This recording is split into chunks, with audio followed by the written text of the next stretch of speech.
Buenas tardes. Buenas tardes. La reunión se está grabando. Nos reunimos una vez más de la Academia de Ciencias, Ingenierías y Humanidades de Lanzarote en una sesión ordinaria en la que vamos a tratar sobre el tema de los retos vitales para una nueva era, centrado en el año 2021, en la línea de una gran obra que ha preparado la Real Academia Europea de Doctores, sede Barcelona, en la que pues, ha desempeñado un papel fundamental en la academia y en la edición de este libro, escribiendo la introducción el doctor José Ramón Calvo Fernández, nuestro vicepresidente. Como todos sabéis, él es doctor en Medicina y Cirugía, es catedrático de Escuela Universitaria en Facultades de Educación, Salud, es asesor estratégico del Centro Supercomputador de Barcelona, el Centro Nacional, académico numerario de la Real Academia Europea de Doctores, como he dicho, académico correspondiente de la Real Academia de Medicina del País Vasco y académico numerario, vicepresidente de nuestra Academia de Ciencias, Ingeniería y Humanidades de Lanzarote, ¿no? Bien, pues en esta ocasión no queríamos fallar sin que pudiéramos tener una visión de los retos que tiene la humanidad en este año 2021 ante los anuncios, las sugerencias, las críticas, las imposiciones, en fin, de lo que está ocurriendo en el mundo en una obra verdaderamente extraordinaria que han preparado. Desde esta perspectiva,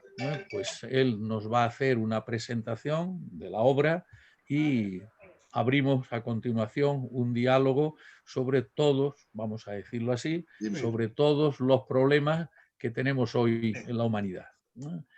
Pues cuando quieras, José Ramón, hombre, buenas tardes, Albino. Aquí todo el que entra lo vemos en primera, yo no sé. Bueno, José Ramón, tuyo es... Da las órdenes oportunas a los micrófonos y somos todo oídos. Pues muchas gracias. Vamos a comenzar y en primer lugar, bueno, agradezco mucho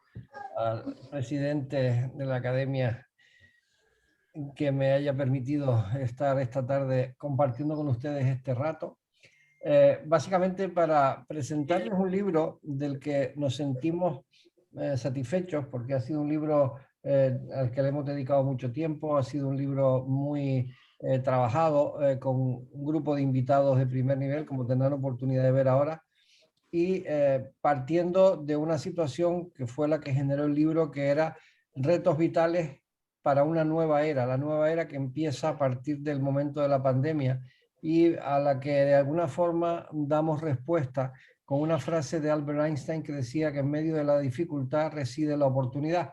Y nosotros pensamos que esta oportunidad era buena y realmente hicimos un documento que es estimulante intelectualmente, ya que incluye a personalidades del máximo nivel,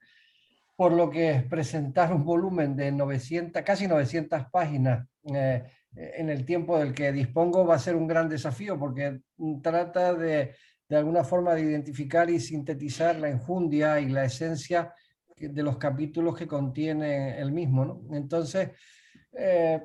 realmente este fue un libro que la Junta de Gobierno de la Real Academia Europea de Doctores quiso hacer para recoger cuestiones de actualidad que ocupan y preocupan a aquellos que de alguna forma queremos reflexionar sobre la situación tan atípica e inesperada que estamos viviendo y sobre todo sistematizar y sintetizar algunos de los temas que como ciudadanos globales que somos y como académicos creemos que deben ocupar la agenda internacional. Que te está llamando Ramiro. Te está llamando Ramiro, coger el teléfono. Vamos a desconectar el micro porque si no... Ya lo sé, a ti y a mí, pero si no... Así, porque si no, no podremos. ¿Se me oye a mí? Sí. Ok. Entonces, no, es que además como sigue entrando gente, pues sigo aquí intentando darles entrada al mismo tiempo que estoy hablando. Así que bueno. Entonces, no, les decía que de alguna forma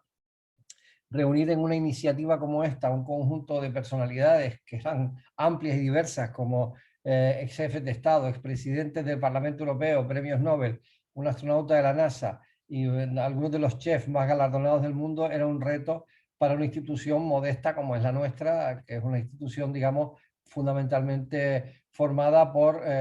científicos y académicos de muchos sitios, pero que de alguna manera pues tenemos las limitaciones fundamentalmente económicas y presupuestarias que creo que tienen todas las academias. Pero este libro tuvo una persona que fue la responsable última del trabajo editorial y que fue la que de alguna forma coordinó todo, que fue la doctora Cecilia Quindelán. Y realmente ella fue, junto con el presidente de la academia y una pequeña red de colaboradores, los que lograron poner un documento de un enorme valor científico, social y académico, del que realmente yo creo que nos sentimos satisfechos como institución de servicio público, que es lo que en el fondo son las academias.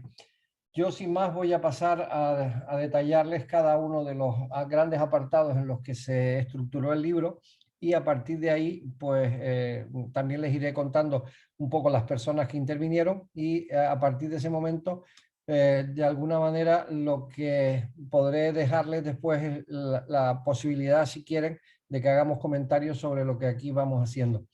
Verán que a veces yo me paro un poco porque es que veo que está entrando gente y entonces sigo aquí dándoles acceso, porque eso de controlar yo la entrada tiene el inconveniente de que hablo y controlo. Así que discúlpenme si ven que hay un momento de lapsus, pero es que estoy dando entrada a gente que se está incorporando. Porque además ya somos 17, lo cual no está nada mal para ver un partido de fútbol. Así que, profesor González de Posada, felicito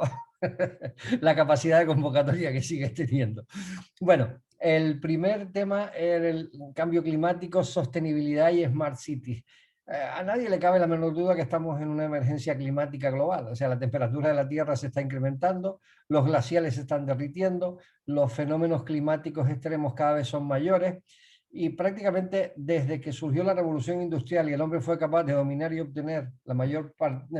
sacar el mayor partido a los recursos de la naturaleza, el avance tecnológico y científico no ha parado.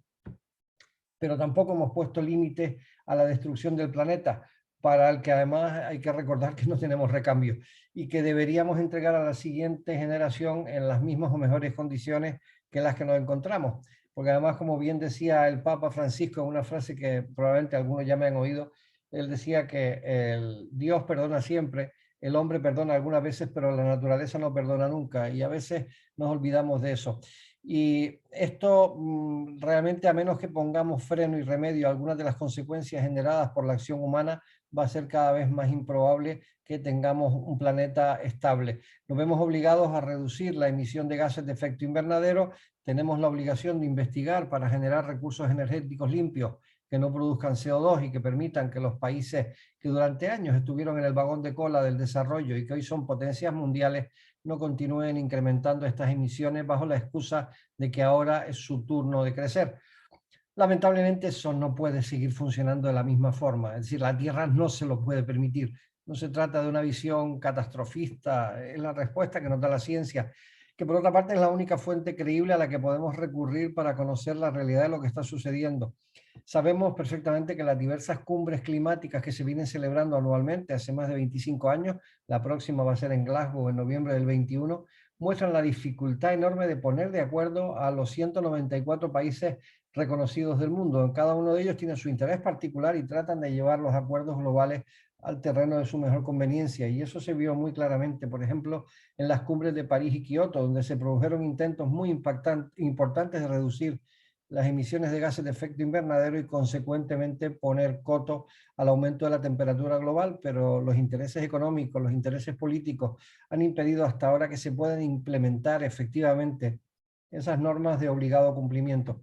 Probablemente el mejor ejemplo de que las cosas pueden hacerse bien lo tenemos en el único logro significativo y real que hemos conseguido en las últimas décadas, y que fue lo obtenido a partir de la firma del Protocolo de Montreal en el año 1987, donde se prohibió de una manera paulatina la producción y el uso de los gases de clorofluorcarbonados, los CFC. En la consecución de esta victoria medioambiental ejerció un papel crucial un muy querido amigo que fue académico de honor de la Real Academia Europea de Doctores, que falleció el año pasado, el Premio Nobel de Química Mario Molina. quien junto a 2 colegas consiguió demostrar que la presencia de esos gases que estaban en numerosos productos industriales de uso cotidiano eran las principales causantes del agujero que estaba produciendo la capa de ozono que protege la Tierra. Y de hecho, su labor pedagógica y de demostración científica fue fundamental para conseguir ese acuerdo. Y realmente, si sin duda alguna aspiramos a ver nuevos acuerdos entre los países para mitigar este drama que está produciendo una crisis global, y ello no podía estar ausente, evidentemente, de un documento como este. Y todos estos problemas y sus consecuencias los aborda en profundidad con su habitual maestría nuestro querido presidente, el doctor Francisco González de Posada. Dentro del apartado relativo a la sostenibilidad hay también otra serie de cuestiones que son tratadas en este documento desde diversas visiones y perspectivas. Por ejemplo, las ciudades son un núcleo importante de contaminación debido a la densidad de población que en ella habita. Es decir, pero claramente las ciudades pueden ser dotadas de capacidades y de inteligencia para hacer más sostenible el entorno habitacional y solventar los problemas de movilidad que son inherentes a esas masas de personas que deben desplazarse cada día desde sus casas por motivos laborales o sociales. Y las posibles soluciones a estos temas son propuestos por 2 científicos de relevancia. Por un lado, el doctor José María Baldassano, que es un destacado científico medioambiental, miembro del panel intergubernamental del cambio climático de las Naciones Unidas, el doctor José María Baldassano, y otro, el doctor Santiago José Castellá, quien es un profesor de la Universidad Rovira i Virgili y además es un destacado autor en temas relacionados con urbanismo. Muy inspiradoras también han sido las propuestas de un investigador que es Joan Rieradeval para convertir nuestras ciudades en un espacio verde y ecológico. En efecto, es un auténtico reto, pero gracias a los recursos que la inteligencia artificial nos proporciona, podemos prever de una manera eficiente y muy cercana a la realidad los diversos factores a los que debemos prestar atención. Los nuevos sistemas de simulación realizadas por los superordenadores, de los que después hablaré un poco más, desempeñan un papel crucial en este avance. Y es curioso, fíjense una cosa que siempre me ha llamado la atención, que aunque nuestro planeta se denomine Tierra, el agua cubre el 71% de su superficie, y aunque esta realmente solo representa el 0,02 de su masa total, es en el mar donde se está notando de manera más evidente los niveles de daño a los que estamos sometiendo a este planeta azul en el que habitamos. Y la exposición de este tema y la búsqueda de soluciones se dedica a un magnífico capítulo firmado por un destacado ecólogo marino, Miguel Ventura, quien además es buceador profesional y conoce de primera mano estos problemas. La Real Academia Europea de Doctores ha sido muy sensible a todo este tipo de cosas, y si la pandemia por fin nos lo permite, organizaremos a mediados del año 2022, ya lo hemos aplazado 2 veces, una expedición al archipiélago de Galápagos, que es un auténtico laboratorio de la biodiversidad y donde podremos analizar sobre el terreno algunos de los problemas que estamos comentando. Las Islas Galápagos están situadas a 1000 kilómetros de distancia de las costas del Ecuador y constituyen un fiel reflejo a pequeña escala de los problemas que nos encontramos en mares más cercanos, como es el Mediterráneo o el entorno atlántico en el que se mueve Canarias. En esta expedición científica, por ejemplo, observaremos de primera mano algunos de los problemas que estamos configurando dentro de estos retos vitales y que tienen que ver, por ejemplo, con la acumulación de residuos plásticos en los océanos, que están acabando claramente con con la fauna marina y están dañando además los corales, la pesca ilegal o no controlada, sobre todo por algunos países, como es el caso de China, que llegan a tener más de 1000 barcos rodeando las Islas Galápagos y por tanto destruyendo una parte importante de su riqueza piscícola. Luego después, los vertidos incontrolados de materiales tóxicos al mar o las extracciones insostenibles de áridos del fondo marino. En fin, hay una serie de problemas que evidentemente no son solo del entorno de las Islas Galápagos, sino que probablemente están en todo el entorno,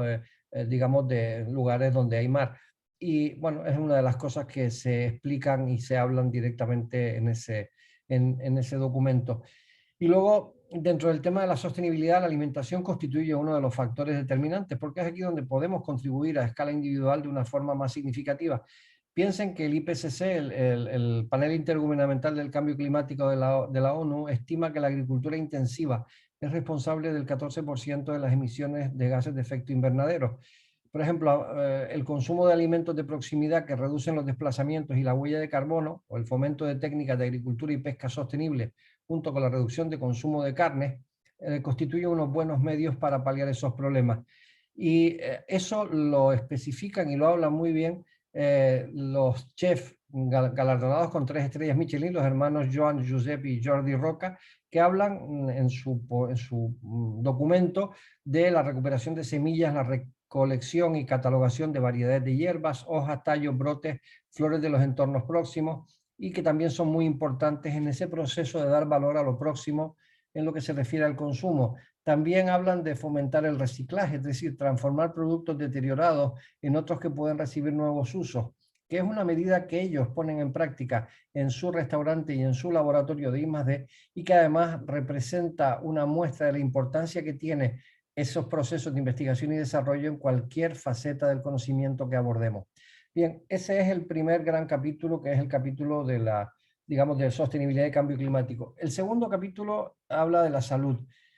Y continuando con el tema de la alimentación, se hace referencia a uno de los mandatos contenidos en los Objetivos de Desarrollo Sostenible de Naciones Unidas, que dice que no podemos dejar a nadie sin acceso a una comida sana, nutritiva y que contribuya a crear prosperidad, y tenemos que conseguir una cadena alimentaria ambiental sostenible, socialmente justa y económicamente inclusiva. La importancia en ello de una correcta dieta es vital para nuestra salud. La dieta mediterránea, por ejemplo, basada entre otros productos en el aceite de oliva, cada vez está más reconocida como fuente de salud, y de esto y de otros temas se ocupan en el bloque referido a esa parte 2 distinguidos científicos, el doctor Javier Aranceta y la doctora Carmen Pérez. Ellos son además referentes internacionales en la alimentación y nos reafirman la importancia que desde el punto de vista de la salud representa una cuidada alimentación y cómo, si es sostenible, contribuimos a alcanzar esos objetivos expuestos por Naciones Unidas. Es obvio que en medio de las circunstancias en las que nos hemos encontrado, un informe como este, un libro como este, tenía que abordar desde diversas perspectivas las repercusiones sobre la salud, que sobre la salud global ha tenido y tiene y seguirá teniendo la pandemia causada por el SARS-CoV-2. La primera gran pregunta a la que se intenta dar respuesta viene de la mano de uno de los, yo diría, de los mayores expertos en virología que hay en nuestro país, el doctor Albert Bosch, quien es el presidente de la Sociedad Española de Virología, quien explica de una manera, en el libro es muy clara, muy concreta, las lecciones que nos ha dado esta pandemia y que debemos haber aprendido para evitar que en circunstancias como las que ahora sufrimos vuelvan a ocasionar los daños de salud, económicos y sociales que ha causado el coronavirus, resaltando además lo que ya hemos señalado, la importancia para una sociedad de invertir en ciencia y fomentar la investigación, y de eso me ocuparé en un momento más, porque yo creo que la inversión en ciencia e investigación es una de las claves para poder enfrentarnos mejor a otra pandemia. Disponer de estructuras ágiles de prevención ayudará a reducir los efectos de la aparición de cualquier otro virus, bacteria u hongo que nos vaya a afectar. Y tal como los expertos indican, parece previsible que padezcamos otras situaciones similares a las vividas con la COVID-19. Pero la pregunta del millón es, ¿seremos capaces de enfrentarnos a estos nuevos retos, a estas nuevas pandemias? Una de las premisas para responder a esa pregunta es la que elabora a lo largo de su texto la académica y catedrática de microbiología y gran experta en zoonosis, la doctora María Ángeles Calvo, que realiza una muy atinada reflexión sobre la necesidad de disponer de esas estructuras de prevención y de atención primaria, destacando sobre todo la urgencia de mejorar la capacidad de predecir y afrontar posibles nuevas enfermedades. Pero no solo la pandemia de la COVID es un reto a resolver. Es verdad que parece que el mundo se nos paró y muy poco a poco, gracias a la vacuna, vamos saliendo a flote, pero pareció que este largo periodo que hemos vivido, el único problema que nos asolaba es el que causó esa nanopartícula que ha hecho cambiar en este breve espacio de tiempo nuestros paradigmas vitales y nuestra forma de vida, pero eso obviamente no es lo único. Seguimos sufriendo otros problemas de salud, asociados o no al coronavirus. Sigue habiendo cáncer, infartos, ictus, accidentes de tráfico, y sigue existiendo lamentablemente un problema que aúna el impacto en la salud y en la sociedad, como es el de las drogas ilegales, su tráfico y su consumo, y la criminalidad asociada a ello. Y de eso, de todo ese conjunto, trata la contribución de un profesor de Madrid, el doctor Francisco López Muñoz, de la Universidad Camilo José Cela,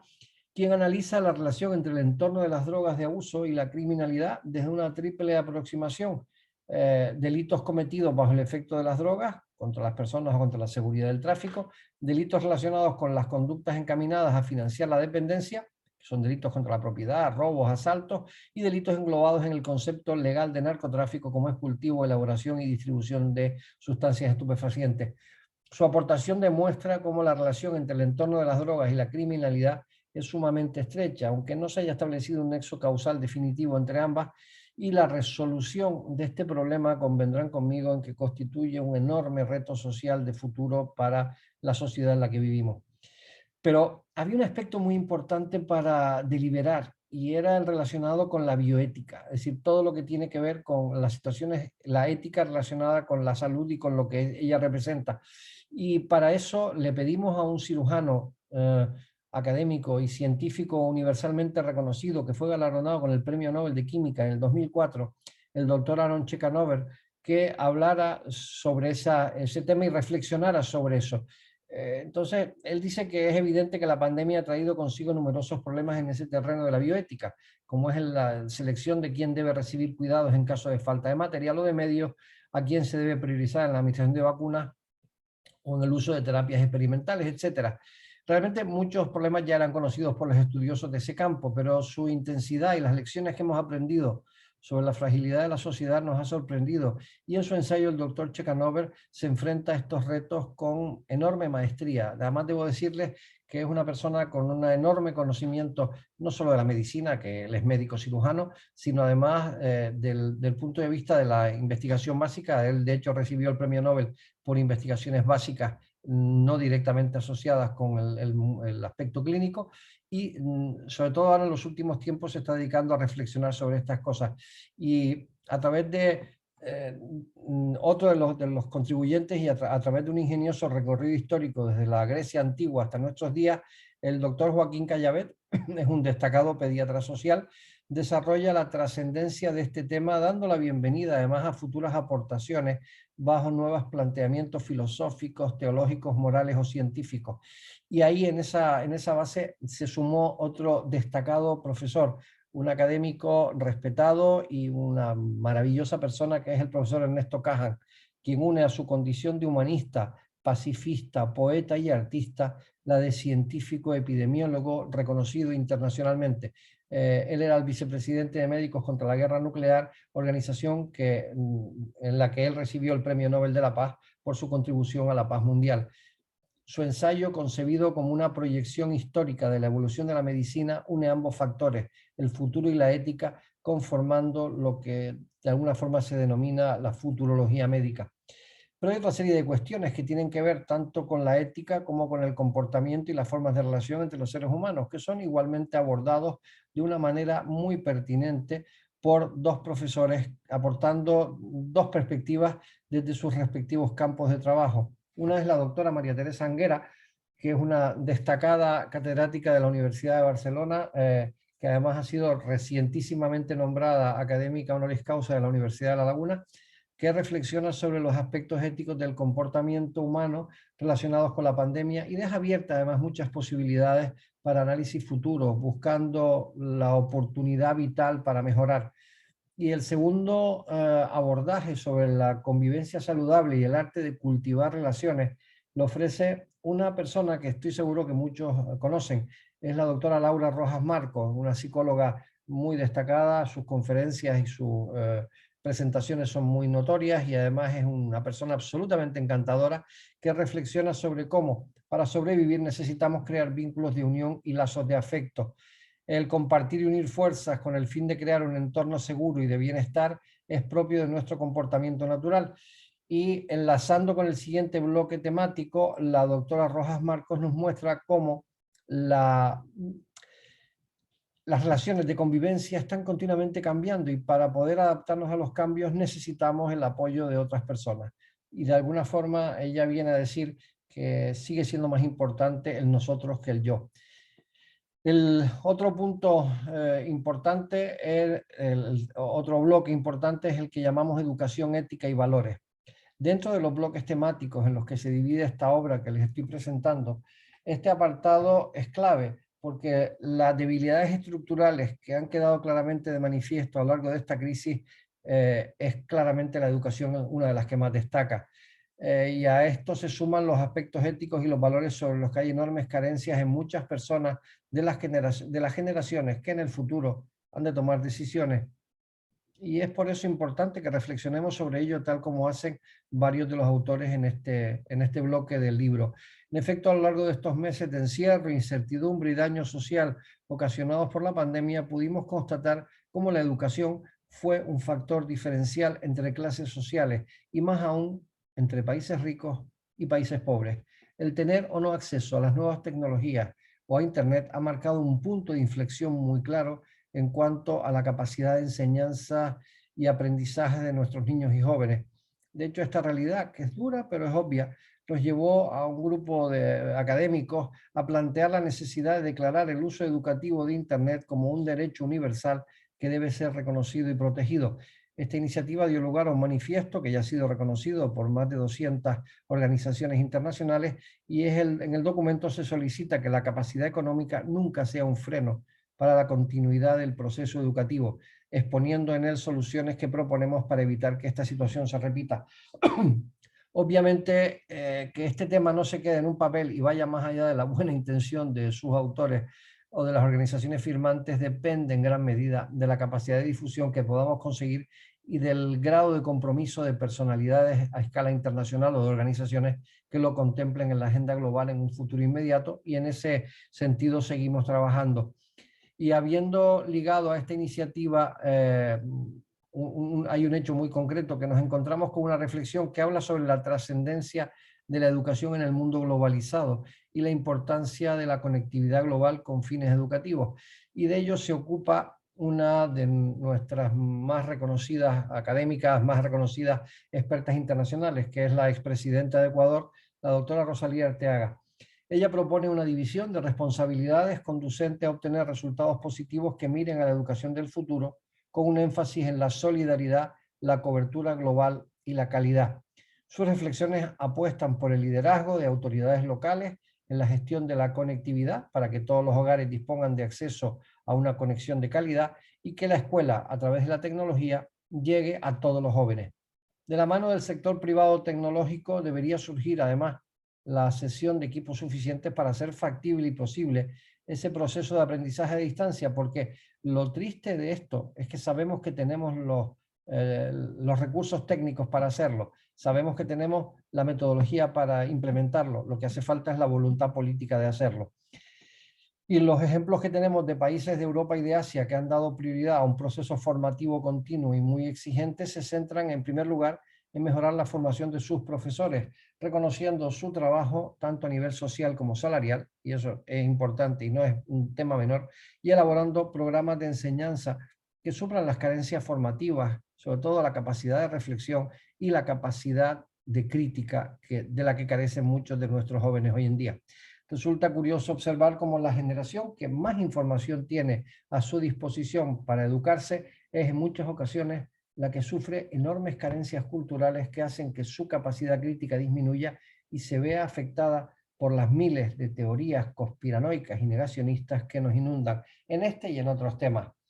Y de eso justamente trata otra interesante aportación en el libro que le hace el doctor Juan Manuel Soriano, quien aprovecha la playa de noticias falsas que salieron a la luz con motivo de la pandemia, hace un análisis muy certero de cómo este tipo de noticias generan además ansiedad y desconcierto, y cómo es muy importante que desde los poderes públicos se intente poner coto a estas actividades que claramente son perjudiciales para las personas con escasa capacidad para discernir la verdad de la falsedad, debido fundamentalmente a sus carencias educativas.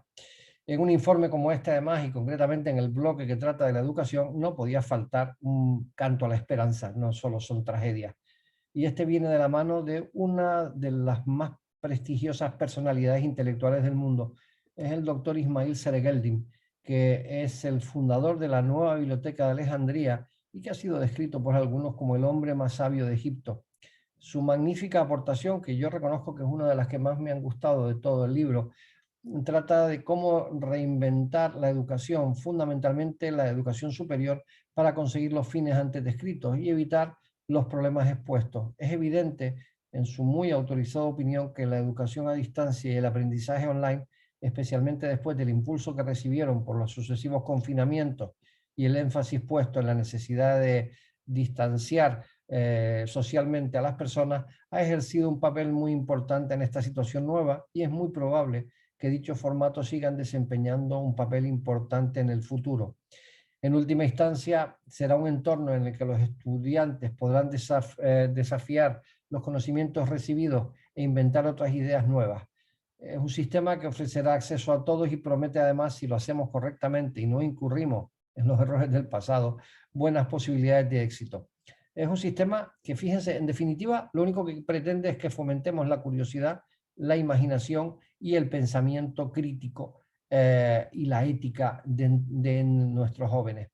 Aquellos que quieren aprovechar el momento de la pandemia para promover una recapacitación y perfeccionamiento en sus países ayudarán probablemente a impulsar el sistema educativo hacia estas nuevas formas de educación en el futuro. Y luego yo creo que de alguna manera hay toda una serie de aspectos que tienen que ver además con esas nuevas generaciones. Y este apartado ético concretamente finaliza con una reflexión, yo diría que es profunda y muy certera, de un gran jurista, un gran político y un magnífico pensador, que es el doctor Luis Alberto Lacalle Herrera, que fue presidente de Uruguay y que trata de cómo la política debe ir indeleblemente unida a la ciencia, fundida como una alianza para conseguir avanzar en el progreso de la humanidad. Por ello, el autor utiliza como herramienta de discusión la actual situación causada en el mundo por la pandemia, que no ha perdonado país, continente, religión o cultura. Él dice que la COVID-19 acecha en cada estornudo, en un apretón de manos, en un ascensor o en la fila de espera de un supermercado, y la llama el enemigo invisible. No se puede responsabilizar de los daños causados a ninguna religión, a ninguna filosofía, a ninguna potencia, ni a ningún grupo terrorista. Esta amenaza que nos agrede al ser huérfana ha aumentado el temor que ella misma provoca. Obviamente no sabemos, porque seguimos sin saber cuál es el origen de la pandemia, cuál es el origen del virus, y probablemente todas las teorías que se están dando y haciendo, todas ellas o algunas al menos pueden tener alguna veracidad, pero a día de hoy realmente seguimos siendo huérfanos de una respuesta al respecto.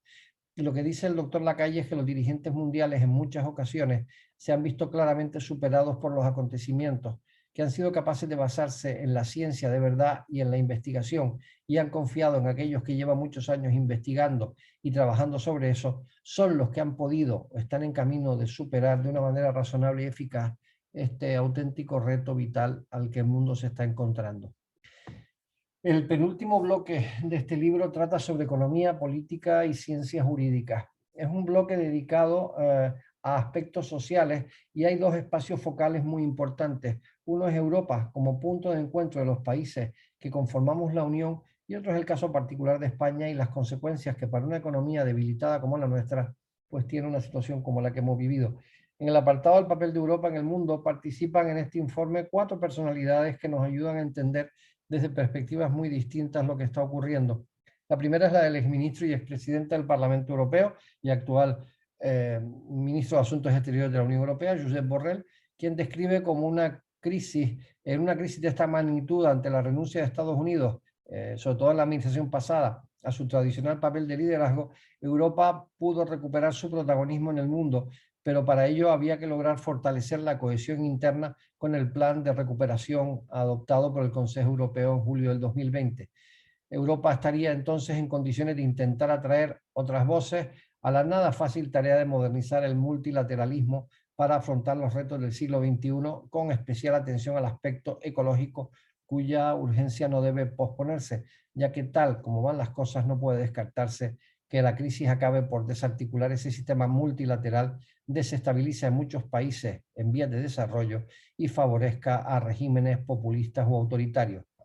Este es un enfoque similar con el que centra su aportación la profesora Teresa Freixes. Teresa Freixes es una de las voces más autorizadas y prestigiosas del constitucionalismo europeo. Es catedrática ad personam Jean Monnet y reflexiona sobre cómo antes de la pandemia disfrutamos de las ventajas de un mundo globalizado, de la libre circulación y residencia en la Unión, de unos derechos fundamentales comunes y y de repente pareció que ese mundo se desmoronaba. Como consecuencia de las medidas que se tomaron, realmente nuestras libertades quedaron en entredicho. Es obvio que era indiscutible que había que reaccionar y tomar decisiones tanto preventivas como reparadoras, pero lo que se puso y se sigue poniendo en tela de juicio es si las medidas que se tomaron eran las más adecuadas y sobre todo si tuvieron en cuenta la debida ponderación de los derechos en juego, salud y seguridad por un lado y libertad en todas sus manifestaciones por otra. De hecho, saben que en este momento en España el Tribunal Constitucional sigue planteando dudas al respecto. Nuestros gobernantes, todos en el marco global, deberían esmerarse, en opinión de la doctora Freises,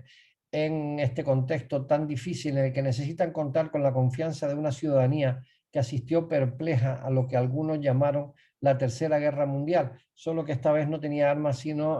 pero efectos igualmente letales. Y en este pensamiento que se hace nuestra autora es lo que dio pie para la siguiente aportación, que es de otro, yo diría, de un gran intelectual europeísta. Para mí fue una enorme sorpresa conocerlo y leer su planteamiento, que es Antonio Tajani, el que fue presidente del Parlamento Europeo, que comparte su reflexión sobre los retos más importantes a los que se enfrenta la Unión Europea. Afirma que solo unidos, trabajando juntos, hablando con una única voz, podremos enfrentarnos a cuestiones que tienen dimensiones gigantescas y que implican un nuevo papel de la Unión en la vida de los ciudadanos. Él habla de que la pandemia nos llevará a un sistema económico diferente. No basta con apoyar a las empresas y el crecimiento. Es igualmente importante garantizar que este apoyo no deje a nadie atrás y que el crecimiento genere dividendos en términos de empleo y prosperidad para el mayor número de personas. Y solo así seremos coherentes con los valores fundamentales de libertad y dignidad de la persona que Europa estableció como su bandera. Y necesitamos, dice él, una Europa diferente, más política, más democrática, más eficaz, para acercar a los ciudadanos a sus instituciones y sobre todo para dar respuesta a sus necesidades.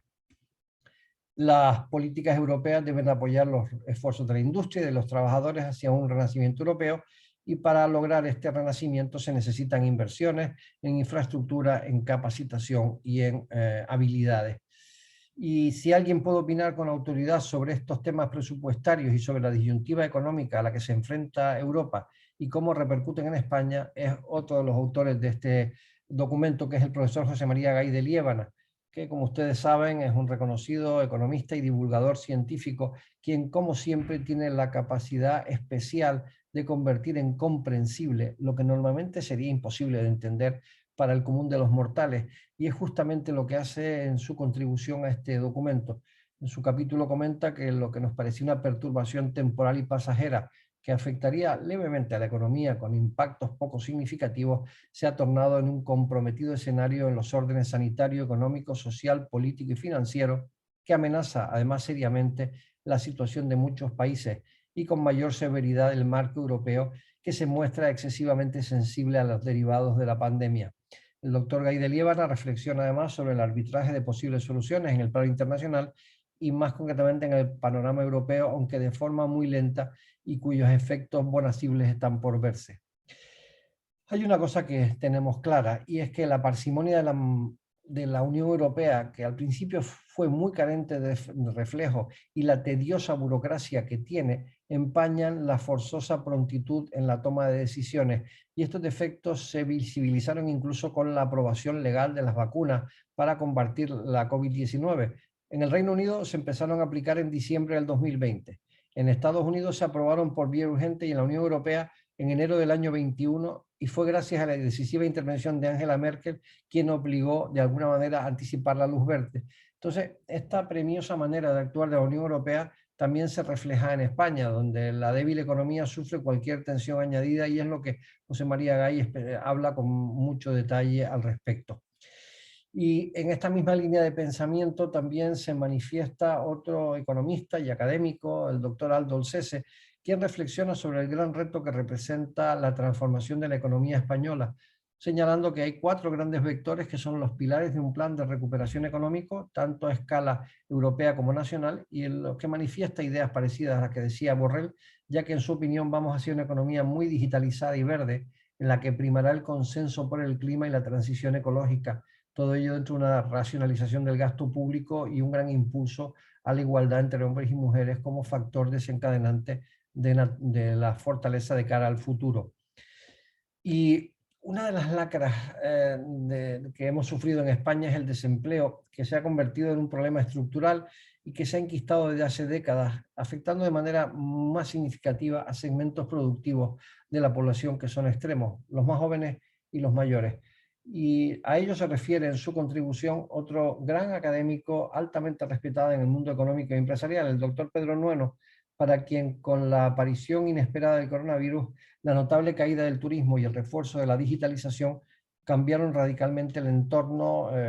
económico y empresarial actual. El doctor Nueno hace un análisis en el que habla de que el turismo es uno de los sectores con más aportación al PIB, pero curiosamente para algunos ciudadanos españoles y para algunos gobernantes, el turismo representaba hasta hace bien poco una molestia de la que se quejaban, a las que boicoteaban e invitaban a marcharse a las ciudades. Barcelona fue un caso muy curioso. Y ahora que nos vemos sin esa fuente de ingresos tan fundamental para nuestra supervivencia, esas corrientes de ciudadanos y gobernantes que se quejaban de las molestias que les causaba la presencia de turistas, probablemente estarían dispuestos a que fuera, hacer lo que fuera para recuperar lo que hace un año despotricaban. Realmente este impacto de personas sin trabajo se ve claramente reflejado en las cifras macroeconómicas que se manejan en España y por tanto resulta no solo útil sino imprescindible analizar ese impacto de una determinada organización en su entorno, y es lo que hace un economista y catedrático de economía financiera, actual rector de la Universidad Pompeu Fabra, el doctor Oriol Amat, junto con una colaboradora, la señora Elola Palau, que realizan un planteamiento teórico muy curioso sobre la utilidad de las tablas de input-output, en las que se sitúan como una herramienta de análisis que permite mejorar las capacidades para vislumbrar los impactos económicos. Ambos autores afirman en el documento que en momentos difíciles es de vital importancia que las organizaciones analicen su actividad, comprendan su repercusión sobre la economía y la ocupación y puedan definir las actividades que proporcionan más beneficios para la misma empresa o para la sociedad. Y realmente en este capítulo de economía y sus retos parecía obligado a hablar de uno de los pilares sobre los que se bascula y se apoya el sistema financiero, que son los bancos. Y eso es realmente una de las contribuciones de una destacada académica que es catedrática de contabilidad, la doctora Montserrat Casanovas, quien reflexiona sobre lo que ha sido tradicionalmente la función básica y tradicional de los bancos, o sea, captar depósitos de los ahorradores y prestar dinero a los particulares y a las empresas, siendo una parte de ese margen su beneficio. Este margen se ha ido reduciendo en los últimos 10 años, lo que les ha obligado a crear nuevos productos financieros y nuevas alternativas de financiación, así como la creación de nuevos canales de comercialización de sus productos y servicios. Todo ello unido a un entorno de interés muy bajo, negativos o nulos, ha provocado una disminución de su rentabilidad y solvencia. Por tanto, dice ella, el sector bancario se enfrenta a partir de situaciones críticas como las que estamos viviendo a una serie de retos que deben ser adecuadamente resueltos, porque de ellos depende en buena medida la estabilidad de nuestro sistema financiero.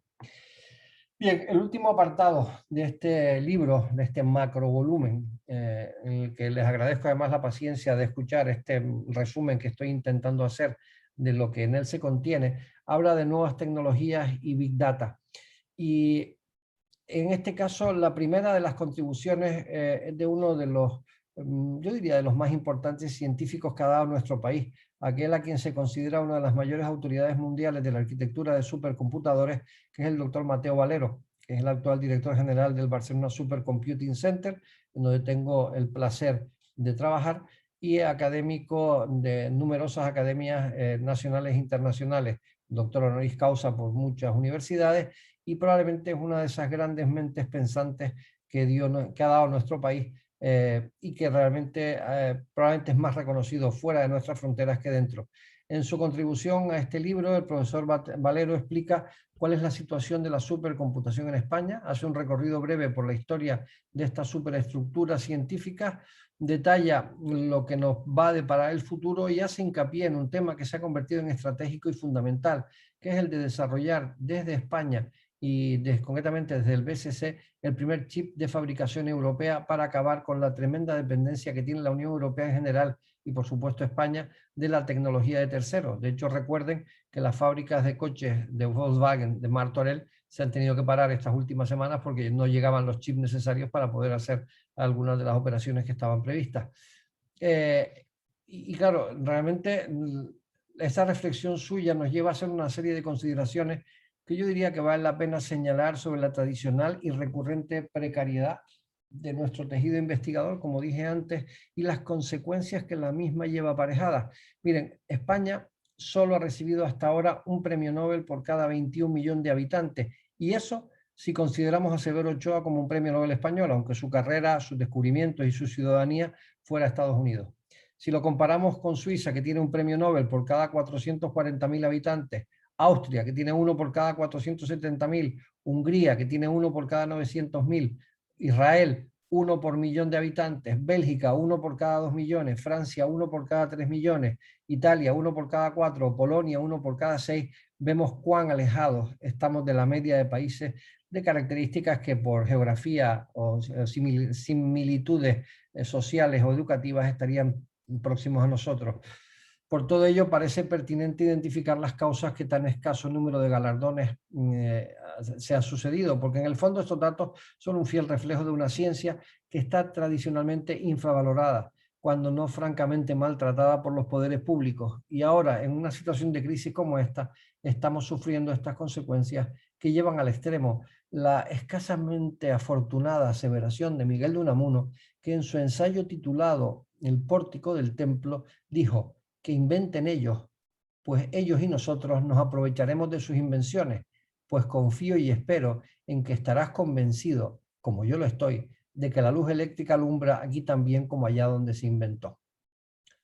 Esta frase, que es tan impropia de un pensador culto como sin duda lo fue Unamuno, ha pesado en el imaginario popular español mucho más que algunas de las frases del único español que ganó el premio Nobel en la disciplina de medicina, fisiología, habiendo hecho todo su trabajo en España, Santiago Ramón y Cajal, quien decía: razonar y convencer, qué difícil, largo y trabajoso; sugestionar, qué fácil, rápido y barato. O en la otra que manifestaba: se conocen infinitas clases de necios.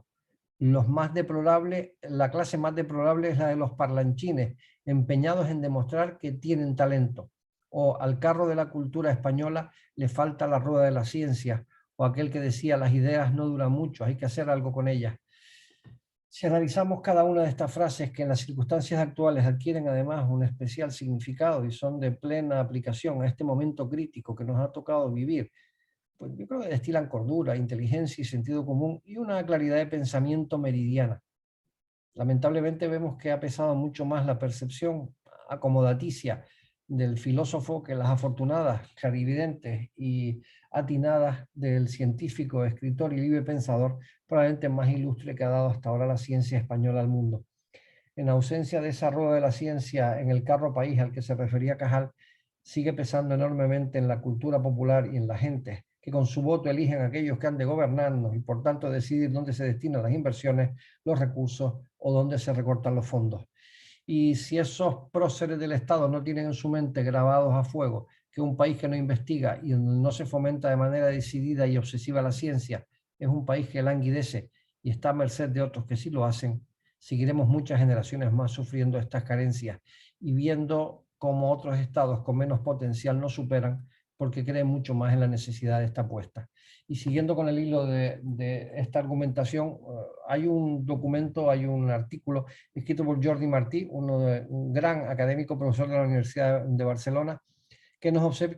obsequia con una magnífica contribución sobre cómo los nuevos lenguajes de programación pueden convertirse en un desafío para el bienestar del futuro. Y habla de que adecuar los planes de estudio con la finalidad de que la informática se introduzca como un instrumento para avanzar en los conocimientos más diversos se convierte en un reto vital.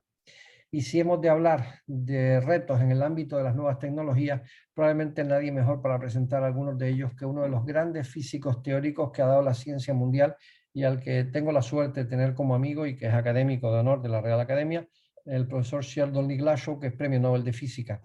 Él hace una profunda reflexión sobre los retos actuales que presentan la cosmología y la física de partículas, que tratan con la más pequeña y más grande de todas las estructuras y que son seguramente las más emocionantes, fundamentales y desafiantes de toda la ciencia. Y eso tenemos aquí en la figura del profesor González de Posada, otro experto muy reconocido.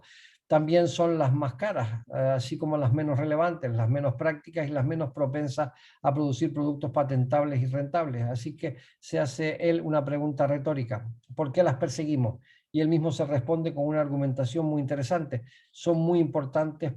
por las numerosas contribuciones que hacen a la tecnología, a la formación de ingenieros y científicos, a la inspiración de jóvenes estudiantes o a la mejora del prestigio nacional. Pero sobre todo está en lo que él considera un cometido sagrado: comprender lo mejor que podamos el universo en el que nacemos. Por ello necesitamos desesperadamente una nueva generación de soñadores, que él los llama, de jóvenes científicos que se convertirán en los próximos impulsores y agitadores de la física, y que lo hagan, como ya lo han hecho otros precursores a los que citan su capítulo de manera original, al margen del pensamiento convencional. En su autorizada opinión, por dispares que parezcan, la cosmología y la física de partículas están y siempre han estado vinculadas entre sí. Ya en la antigua Grecia, Demócrito argumentó que todo en la tierra y los cielos estaba hecho de átomos indestructibles. Mucho más tarde, Newton argumentó que sus leyes de movimiento se aplican tanto a los átomos como a los cuerpos celestes, y Hans Bath demostró que las reacciones nucleares que estudiaba son las que alimentan al Sol y a las estrellas, etcétera, etcétera. Y evidentemente tenemos que pensar en el cosmos, y si tenemos que pensar en el cosmos, nadie mejor que ha estado mucho tiempo circunvalando este planeta y que por tanto es una voz muy autorizada para opinar al respecto. Así que le pedimos a un astronauta, a uno de los más grandes científicos astronautas que tiene la NASA, el doctor Donald Roy Petit, que es astronauta, ingeniero, divulgador científico, un prolífico inventor y el fotógrafo espacial más importante que ha tenido la NASA. De hecho, muchas de las fotografías de los últimos años de la NASA salen de sus cámaras, y que tiene actualmente 65 años, siendo el astronauta en activo de más edad que tiene la NASA, y que ha pasado hasta el momento 370 días a bordo de la estación espacial. Su interesantísima aportación pone énfasis en lo que es básico en la planificación de la gestión de cualquier crisis, y para ello usa el ejemplo de lo que ocurre en una misión al espacio. Este es un capítulo que yo recomiendo especialmente porque es un capítulo donde él hace una comparación de toda la previsión que hay que hacer antes de una misión espacial. Se cuidan absolutamente todos los detalles, todo está previsto, pero luego hay que resolver cosas imprevistas. Y cuando hay cosas imprevistas que resolver, la única forma de hacerlo es con el entrenamiento y con la base fundamental de las alternativas que les dan para que ellos sean capaces de tomar decisiones. Esto sobre todo se habló mucho y se vio mucho en algunas expediciones espaciales, como la famosa del Apolo 13, donde estuvieron a punto de morir por una serie de errores que se cometieron a lo largo del vuelo, por parte de aparatos que no funcionaron, y fue la pericia de los astronautas y su capacidad de improvisación lo que hizo que realmente se pudieran resolver esas situaciones. Este es un capítulo de los que probablemente a mí me gusta más en este libro, que es el penúltimo, y el último lo cierra una catedrática de matemáticas, la doctora Pilar Bayer, que aporta una visión científica a lo que ella denomina las autopistas del ciberespacio, y nos explica el concepto matemático de grafo, que consiste en una estructura geométrica muy sencilla compuesta por un conjunto de puntos llamados nodos y de un conjunto de segmentos pareados a estos vértices que se denominan aristas. Estas disposiciones son las que sirven de modelo para numerosas estructuras y actividades científicas de la vida cotidiana. Y en lo que se refiere a esta aportación de la doctora Bayer, es obvio que el mundo en el que estamos, navegamos por Internet a diario con objetivos distintos, y nuestras consultas a la www se relaciona con bases de datos cada vez más complejas. Bien, con esta última aportación podemos considerar que se cierra de una manera brillante esta serie de contribuciones a la ciencia y al conocimiento que conformaron la primera entrega de este libro, que tendrá un carácter anual. De hecho, ya estamos preparando el segundo volumen, que estará probablemente ya disponible para principios del año próximo. Y a mí me gustaría cerrar estas reflexiones que les he hecho de esta especie de panorama global de lo que trató este libro, con tres frases de Albert Einstein, con quien empecé en esta exposición. La primera de ellos, Einstein decía: el mundo que hemos creado es un proceso de nuestro pensamiento, no se puede variar sin cambiar nuestra forma de pensar. Y es obvio que esa aseveración queda absoluta de manifiesto a lo largo de este documento en las contribuciones de varios de sus autores. La segunda es: si yo tuviera una hora para resolver un problema, me gustaría pasar 55 minutos pensando el problema y 5 minutos pensando en sus soluciones. Y esto es en parte lo que han pretendido hacer los autores de estos textos, generar en el lector la reflexión sobre los retos que aquí se plantean, ya que si esa reflexión es profunda, es sosegada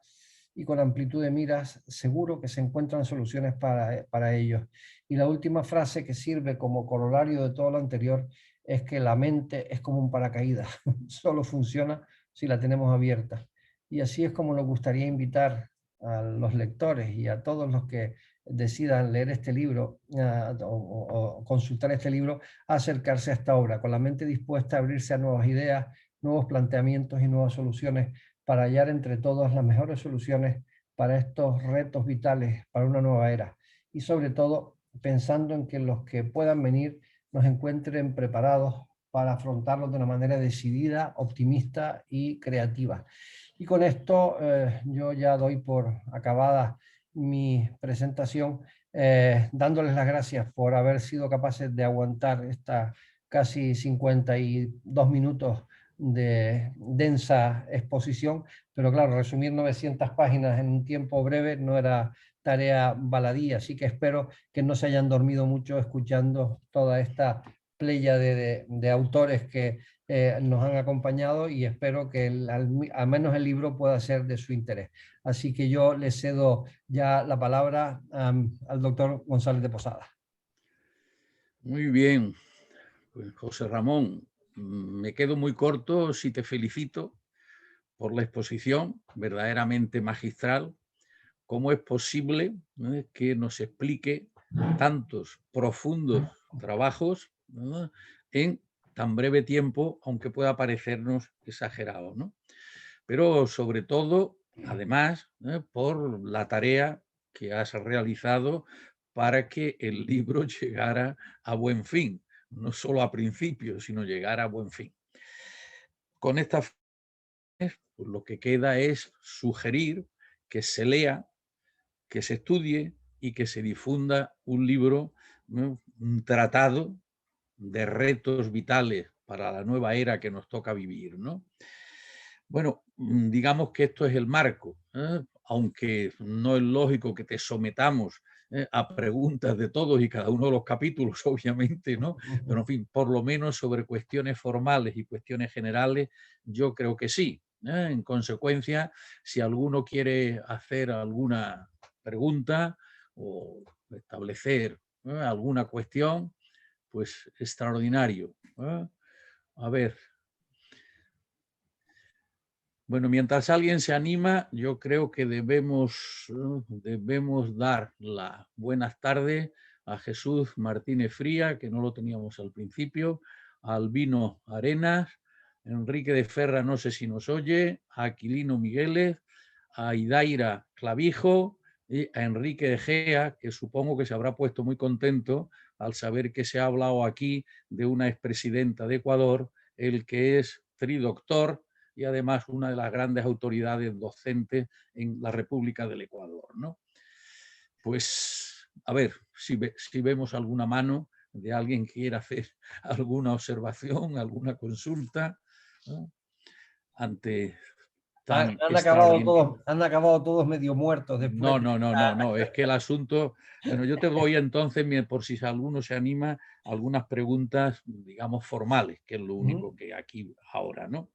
¿Dónde puede adquirirse el libro y cómo? Porque esta es una cuestión, ¿no? Creo que aunque ya nos has anunciado, puesto que esto es dentro de retos vitales para una nueva era, 2021, ya el propio texto está diciendo que habrá un 2022 con el mismo título subsiguiente o con otro, ¿no? Bueno, efecto de este tratado, de estas 750 densas páginas, ¿no?, ¿dónde puede comprarse y cómo? Bien, esa es una buena pregunta. Vamos a ver, con respecto a la primera cosa, que el Retos Vitales del 2022, que ya anuncié que se está haciendo, no va a ser, digamos, tan amplio. Hemos decidido que este primero fuera, digamos, de una amplitud y tocara cada uno de los temas. Los otros, el siguiente y los siguientes años, la idea es tocar temas más monográficos de manera transversal, con varias visiones de un mismo problema, pero no se va a tratar de todo. Se van a tratar algunos aspectos muy concretos de algunos de esos retos de los que estamos hablando, para tratar de profundizar más en ellos. con respecto a dónde se puede comprar, la mejor manera de hacerlo, teniendo en cuenta que no es un libro de venta al público, aunque sí la verdad es que se hicieron 1500 ejemplares y prácticamente han desaparecido casi todos, pero la gente que tenga interés puede mandar un correo a presidencia@raed.academy, que si quieren lo voy a escribir aquí en el chat y así lo ven todos. presidencia@raed.academy. Y entonces, mandando un correo ahí diciendo los datos para que se les envíe el libro tiene un coste de 50 euros, y entonces simplemente le van a contestar a vuelta del correo con el número de cuenta de la Real Academia donde se puede hacer el ingreso y les enviarán el libro a la mayor brevedad. De hecho, no quedan demasiados ejemplares, creo que la última vez que me dijeron, no sé si quedaban 12 o 14 libros. Se va a hacer una nueva reimpresión porque la verdad es que ha tenido un éxito importante en muchas instituciones. De hecho, hubo alguna empresa y alguna institución que ha comprado 100, 200 libros, con lo cual, pues, en principio creo que se va a reimprimir. Pero los que hay de momento, evidentemente, bueno, estarán ahí y que el que quiera lo puede pedir y sobre la marcha, además, suelen ser bastante ágiles, se los enviarán por mensajero a la dirección que indiquen. Así que los que estén interesados podrán tenerlo. Es un libro que, bueno, antes el presidente trataba de mostrarlo porque lo tiene ahí, y aunque con el fondo del esto se puede ver poco, pero es un buen mamotreto, muy bien editado, digamos desde el punto de vista de la edición formal está muy bien hecha. Contamos con la colaboración de McGraw-Hill de la editorial McGraw-Hill para ello, y la verdad es que, bueno, es un libro que creo que puede ser interesante como libro de consulta y como libro de análisis y reflexión. Evidentemente, con tanta densidad habrá artículos que son más interesantes para unos y para otros, pero yo creo que como conjunto de obra es una obra interesante, sin duda. Otra pregunta formal, porque a ver, Juan Vicente, sí. Sí. ¿Me oís? Sí, perfectamente. Bueno, primero, enhorabuena, me ha encantado la exposición y la he aguantado perfectamente. Y segundo, de los retos vitales, ¿cuál podría ser el más importante? ¿Podría ser el clima, el cambio climático? Yo diría que a corto plazo seguramente sí, porque realmente estamos en una situación en algunos aspectos de emergencia climática, y yo diría que como reto fundamental, de hecho en el libro se decidió poner el primero, que era el de sostenibilidad, cambio climático, como el primero de todos porque nos parecía que era un reto importante. De hecho, el nuevo Retos Vitales de este próximo año va a abordar de una manera más monográfica el tema de la sostenibilidad y de la economía, que van a ser los dos aspectos que se van a tratar ahí. Y yo creo que es un tema trascendente. Evidentemente, todos ellos tienen una dimensión más o menos en el tiempo, pero yo creo que esto, teniendo en cuenta la situación en la que está el planeta y teniendo en cuenta además que el calentamiento global de causa antropogénica está siendo cada vez mayor y los datos son además muy testarudos y se están viendo que realmente la situación es preocupante en muchos niveles, pues yo diría que es un reto de primera magnitud que obviamente hay que abordar cuanto antes, y creo que en este momento es uno de los grandes retos que tiene la humanidad como tal. Y como decía al principio, como este planeta es el único que tenemos, pues como no lo cuidemos vamos a tener dificultades para la siguiente generación se lo encuentre como nosotros nos lo encontramos. Otra cuestión formal, dada la naturaleza del libro y la profundidad, hoy el español sabe a poco. ¿Tenéis previsto o se ha previsto el hacer una edición inglesa? Sí, de hecho estaba originalmente previsto, además, como había varios de nuestros autores que eran angloparlantes, los premios Nobel que escribieron eran angloparlantes y algún otro por ahí, entonces sí que queríamos hacer una versión en inglés. Lo único que no habíamos encontrado y no hemos encontrado aún el patrocinio financiero necesario para poder hacerlo, y estábamos en esa expectativa. De hecho, está previsto, incluso las traducciones están hechas de bastantes de los artículos. Lo que pasa es que como esto tiene un coste muy elevado, pues entonces estábamos pendientes de ver si encontrábamos esa financiación. De hecho, la última noticia que yo tuve al respecto desde hace una semana es que había un potencial interés en una editorial norteamericana por hacerlo. Si eso es así, pues evidentemente podremos lanzarlo en inglés, que era la pretensión que queríamos, sobre todo porque un libro de estas características merece tener difusión internacional. Entonces, vamos a ver. Y luego también preguntaban, Enrique está preguntando sobre la edición digital del libro. Sí, efectivamente, el libro va a estar colgado en la web de la Real Academia, si no está ya, porque de hecho lo iban a colocar. Así que entonces se podrá descargar de ahí la versión digital. Lo que pasa es que ya aviso que cuando uno encuentra las páginas que tiene eso, puede saturar el ordenador solo de pensar en todo lo que... Porque claro, el libro va acompañado de fotografías de alta calidad, de muchas imágenes, muchos gráficos, y entonces la versión digital va a ser densa y dura. Pero bueno, si alguien la quiere descargar, en la web de la Real Academia Europea de Doctores va a estar disponible, si no lo está ya, porque de hecho tenían la idea de colocarlo ahí. Muy bien, pues a ver, Sebastián. Sí, bueno, nada, unirme a la felicitación a José Ramón Gracias. por su brillante exposición. Intentaré conseguir el libro porque me parece muy interesante todo lo que has comentado. Enhorabuena. Muchas gracias, Sebastián. Muy bien. Bueno, pues con todo lo que nos has contado también de los aspectos formales, pues yo darte la enhorabuena, felicitarte efusivamente, darte las gracias